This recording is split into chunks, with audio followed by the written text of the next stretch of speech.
Alright, I know this is a day late and $1 short. Don't care. Why? Because I'm reviewing Devil May Cry 3 today. I know. This isn't my usual regular upload time. It's on a Friday. In my defense, I had a lot going on this week. And I'm filming this on Halloween. Yeah, that's why I'm dressed up like this. Like Joker! So, guess what we get to do? We are going to throw in as many Bat puns and Batman jokes and references and cameos as we possibly can. All throughout the video. So despite the lukewarm reception, Devil May Cry 2 made plenty of money. So in Capcom's mind that justified a sequel. Although this time around Capcom wanted to make what worked in the first game and improve upon it. So they grabbed the director that kinda saved the second game from complete and utter crap, and decided to put him in charge day one this time around, asking him to make a better Devil May Cry game. That being said, not everything was great for the American audiences, as due to an issue while localizing, Devil May Cry 3's US release caused easy mode to be as difficult as the Japanese normal mode, and normal mode to be like the Japanese hard mode. I've heard of increasing the difficulty, but geez, they made the game harder than George Clooney's bat nipples. However, Capcom realized the issue and opted to release a special edition, with the difficulty level to be the same everywhere, and added a few new bells and whistles, including a new difficulty to match up with North America's original hard mode, since difficulty spike created something completely new. But with introductions out of the way, this time we are dealing with a prequel to the first game of Devil May Cry. Vergil has not only been retconned to have been living until his teenage years, but he is also the main antagonist along with his new buddy Arkham. You know, like the Asylum. Without further stalling, let's take on Vergil!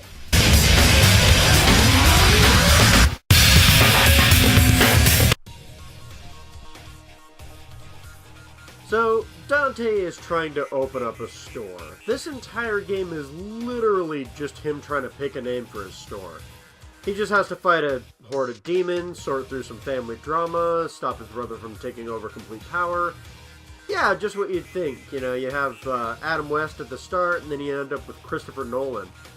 Well, it kind of mixes to be more of a step up from Tim Burton, if you will. Dante is invited to a party by Arkham, Vergil's companion in all of this.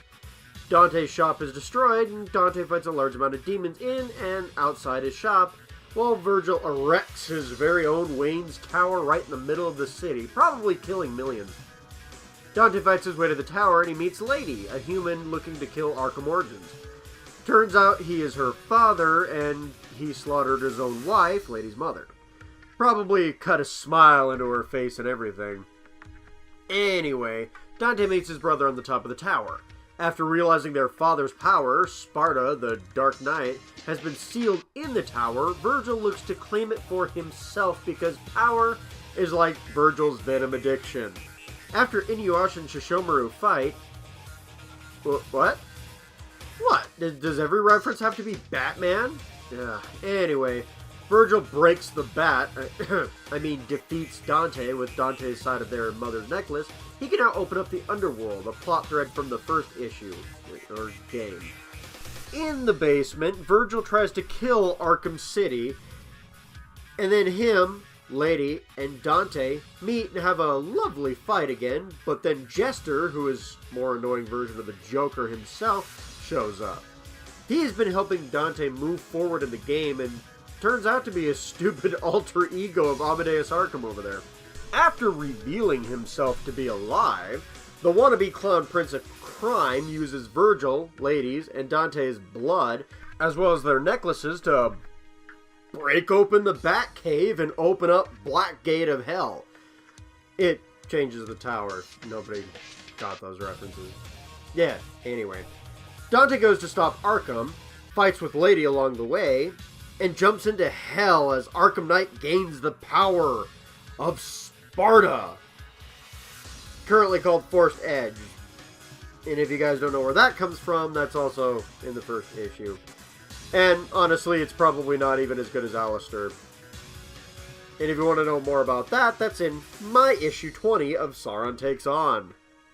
Yeah! Anyway, Dante encounters Arkham Asylum one last time, and he fights him despite Arkham having the power of the legendary Dark Knight Rises. Suddenly, Vergil, coming back from the grave like Ra's al Ghul, shows up and helps Dante kill the scarecrow hallucination-looking monster in front of them. Arkham is sent back to the human world where Lady shoots him like she's Joe Chill. Dante and Vergil fight one last time for the power of Sparta. Dante manages to defeat Vergil fair and square this time, and Vergil sacrifices himself in respect to his twin brother. Dante escapes and Vergil is captured by Mundus. Dante then names his shop after a line Lady says, "Devil May Cry." Oh my gosh, could you imagine having a plot all that time just to figure out what a shop is named? I mean, goodness gracious, that's a lot of plot. Seriously though, there's a ton of plot here for a game that's primarily running around killing monsters and demons. Each mission showcases a little bit of the plot, so even though you're running around the large tower again, it feels like the plot is progressing at least a little bit each mission, making every mission interesting to the plot for that reason, and leaving an excellent plot versus gameplay pacing. Honestly, it's a fantastic plot for a video game. I love it, frankly. Just saying. So, obviously, Dante is the main character. He's a teenager who really seems to not care about anything but a good fight. When Arkham invites him to come fight, naturally, Dante joins in. But he doesn't seem to have any focus other than he just kind of wants to fight Vergil. However, Dante learns more and more about his humanity and why his father decided to save the humans. Like Bruce Wayne seeing his parents die and dealing with the trauma dressed as a bat. At the end of the game, Dante is more of a heroic type, but still as arrogant as ever, just like Nightwing. It's great to see so much growth in Dante, and honestly, he isn't even more stoic than Batman like he is in the second game. Lady is also an interesting character. She hates demons due to the death of her mother, which is probably to draw some comparison to Dante's story in the first game. Lady, whose real name is Mary, is here for revenge, plain and simple. Her father, Arkham, went Professor Pig on her mother, and now he has demonic powers, so she wants him dead. She thinks Dante's a demon, and she is kind of half right, so she ends up shooting him in the head, tells her to get out of her family business, and then fights him. After everything is done, though, she finds out Dante has a personal stake in all this too, so she kills her dad in cold blood and becomes the Batgirl of the story. Probably Cassandra Cain version. As for Arkham, he is literally the main bad guy this time around alongside Vergil. He is Lady's father, killed the mom, and now he's trying to collect the power of Sparta, using Vergil to get both him and Dante to open the doors and collect the full necklace the boys have, since that's pretty much the key to the underworld and the key to unlocking Force Edge's full power. Arkham shows everything he has for him to be a great villain. A monster beyond compare, despite starting out human, he manipulates Vergil and Lady and uses his Joker face paint to continue Dante on his path as well. He's a great villain, but Vergil is far better. Being a darker reflection of Dante, I mean, he is literally his twin. This makes Vergil the Owlman of this game.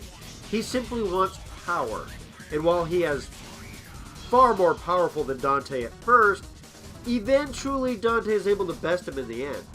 Vergil also shows some worry and concern for Dante when the portal to the underworld is closing. This makes Vergil's demise more meaningful, and his eventual revival into Azrael-like armor of Nello Angelo far more impactful in the end. So this game makes the first game even better. Now that's a weird one. I never thought I'd be saying that, but this game has that power. Even the boss fights have some characterization here and there. This game is oozing with charm, dark heavy metal type settings, and Dante's over-the-top nature. Seriously, at one point in time he fights off demons with a motorcycle. Probably a precursor to the 5th game in the series. This whole thing is just fantastic. So, Devil May Cry 3 plays really well. You have multiple fighting styles for Dante to use if you wish it, all changed by which weapon you have on your person. you can have 2 close-range weapons and 2 long-range weapons, and you can switch between the 2. The weapons change actions based on the fighting style as well. For example, Swordmaster adds new sword abilities to each weapon, upping your combo meter easier, while Trickmaster allows you to dodge more freely. You can also buy upgrades with that sweet red orb currency you collect for killing each demon. Getting paid to kill demons is nice, because some of these moves are really cool too. My favorite weapon this time around is Rebellion and Beowulf. But the other weapons are really nice too. Rebellion is the standard sword. No special powers to note, but you can get some good mobility out of the thing after buying all the moves. Cerberus is a nunchuck-like weapon, which is fast, but, close range attacks, and it also has ice powers. Agni and Ruda are dual long swords that are faster than Rebellion, but are certainly slower than Cerberus, but they do kind of hit a little harder too. They also have cool fire and wind type powers, so that's nice. Neven, I think I'm pronouncing that right, is a kick-ass guitar that shoots long-distance electric attacks. While it has some decent close-range special attacks, it's definitely better at the distance. And then there is Beowulf. It is the close-range weapon like Ifrit from the first game, but without the fire abilities. However, Beowulf has cool light-based abilities. It's slightly faster, and not quite as slow as Ifrit, but just as powerful as well, and it can also be upgraded. All the weapons are awesome and can be very useful in most situations, depending on the other weapon they're paired up with. The fighting style also works well, and you can unlock some brand new ones, like one that alters time and one that can bring out your shadow. All of this is unlocked by fighting boss fights. Be like if Batman could shapeshift after beating up Clayface. All in all, Dante is a very versatile fighter in this game. He of course can also unlock guns as well, which kind of works similarly to swords. There's also a gunslinger fighting style. Ebony and Ivory are the fast guns, the shotgun is close range, Artemis is a crossbow-like laser gun which has good range and can target more than one target if upgraded. Spiral, which is a large military-like gun, it's powerful but it's really slow. And Kalina Ann, which is originally Lady's gun, is a missile launcher, the slowest in the game but easily the strongest in the game as well. Can also hit multiple targets with one shot. Too bad Batman never uses guns. They're pretty cool in this game, but not so powerful they drown out the swords. Gameplay is awesome. There's tons of options. If we assume the level design isn't absolutely, positively terrible, the only way you'd get bored is if you just decided to use one fighting style with 2 particular weapons and continued on with it. Like, seriously, there's so much variety in Dante's fighting style in this game alone that, like, yeah, the level design would have to be just as bland as humanly possible, because there are so many different variety and options. Although, speaking of the level design, let's go take a look at that real quick, shall we? So, the level design here is a bit similar to the first game, with less backtracking. The tower is the main hub, but since the thing changes more than the Batmobile, it looks different every now and again, changing up the entire level design. You have to climb the tower, then go through the basement, which is very different. Then you have to climb the tower again, but since the tower has a giant screw through it, like,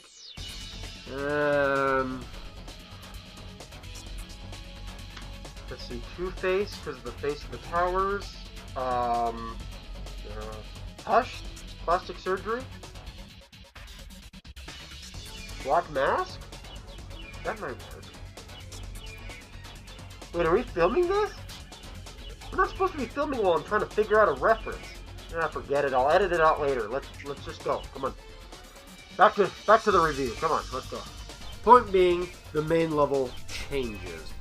And honestly, it kind of stays interesting. The enemies are kind of interesting too this time around. While most of them are different versions of this Reaper thing, they all do different things. There's actually a mini-boss version of the Reapers too. There are also other enemies this time around, like these demonic chess pieces, or these, Oh, man. I'm trying not to yell about it, but these are the worst spiders in the series. Holy crud. Jeez Louise, they're ugly and scary looking. You know, I had a funny skit with George, my little rubbery spider, but I've seen him misplace him, so yeah, spiders suck. They're terrifying. Where he went? You never decided if his name is George or Bob, but he kind of disappeared on me. Oh well, I'll find him eventually, I'm sure. Let's talk about the bosses, because honestly, they're all awesome here. They don't stalk you around a level, and they are one-offs, but they talk to you, which is nice. Cerberus is just a guard dog who ate Mr. Freeze. Thank goodness he didn't eat the one that was from Batman and Robin.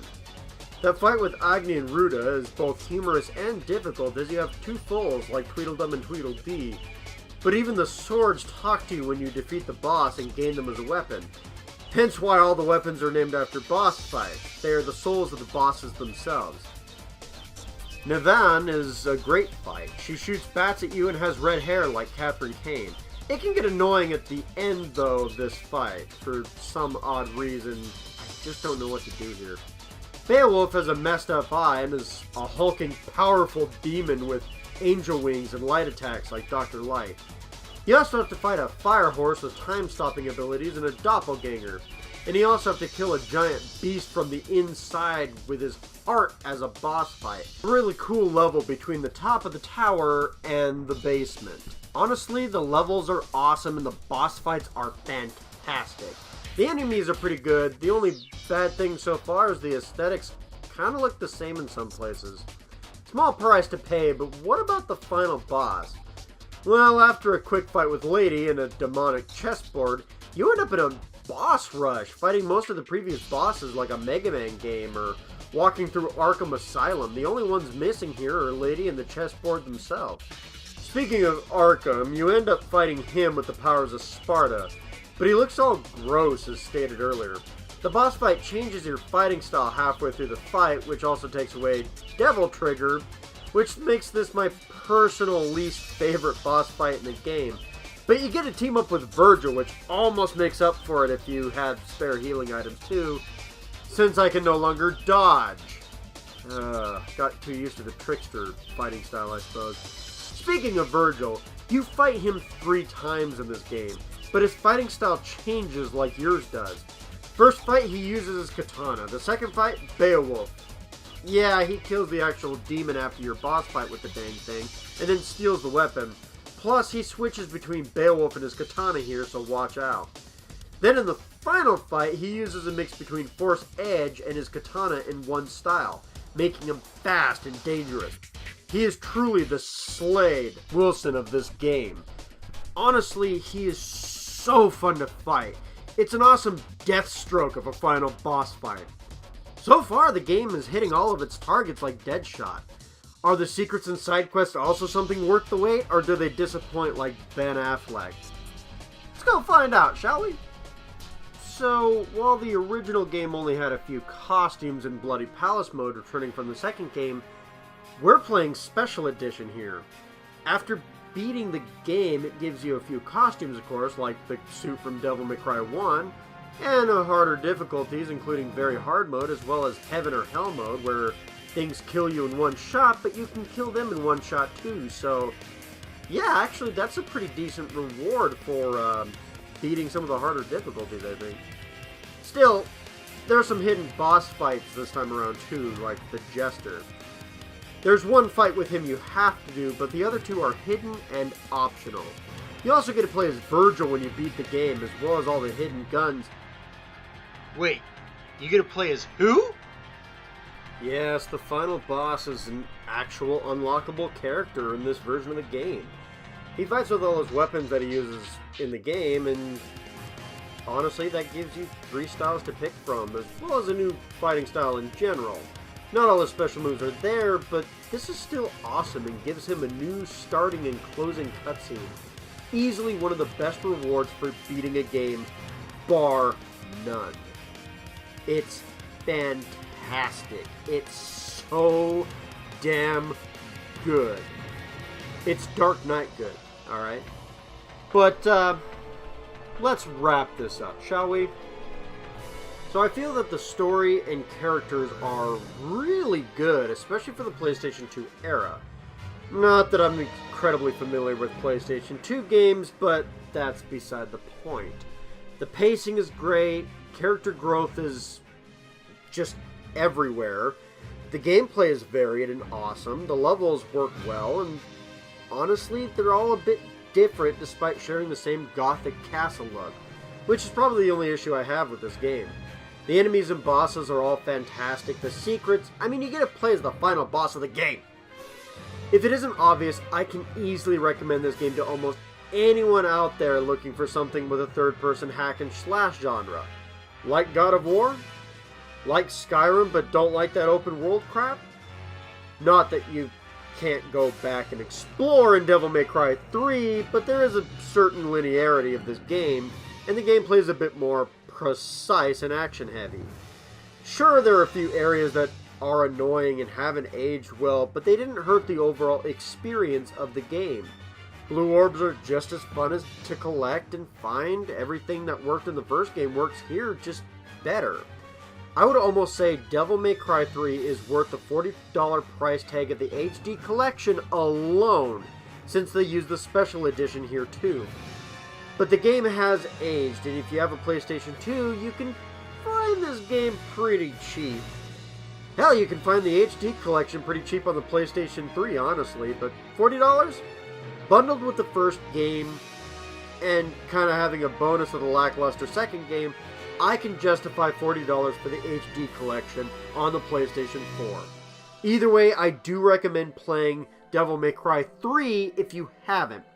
Just make sure to use the special edition, which is thankfully easier to find, as the original version is far harder and far less rewarding. Next time, however, I finally get to look at Devil May Cry 4. It's about time. This time I'm looking at the special edition of this game too, out for the Xbox One and the PlayStation 4. That seemed too cheesy of an ad almost. Well, anyway.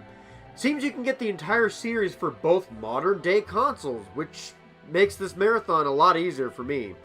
Either way, we're going to be taking a look into this Nero character. Meanwhile, we didn't get all the Batman references we probably could. We may have missed Catwoman, Mad Hatter, and the Riddler, but I think we did plenty. Happy Halloween, even though it's like a day after that. And take care, my minions!